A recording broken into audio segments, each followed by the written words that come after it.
Hi everyone. ఈరోజు మనం article 2 and article 3 of the కాన్స్టిట్యూషన్కి ఉన్న డిఫరెన్స్ని తెలుసుకుంటున్నాం.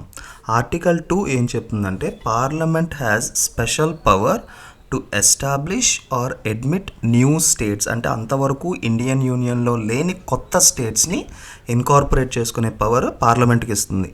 ఈ పవర్ని యూజ్ చేసుకునే మనం గతంలో పుదుచ్చేరి, గోవా అండ్ సిక్కిం స్టేట్స్ని ఇండియన్ యూనియన్లోకి ఎక్వైర్ చేసుకున్నాం. అంటే ఇంతకుముందు అవి మన పార్ట్ కాదు, మనం వాటిని ఎక్వైర్ చేసుకున్నాం.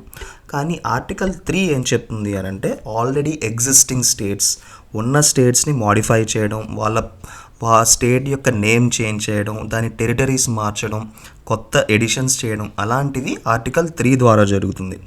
ఈ ప్రొసీజర్ని యూజ్ చేసి మనం 1956లో ఆంధ్రప్రదేశ్ లింగ్విస్టిక్ స్టేట్గా అవతరించింది. ఆ తర్వాత రీసెంట్గా తెలంగాణ స్టేట్, తర్వాత Jammu and Kashmir reorganisation act అవి చేసాం.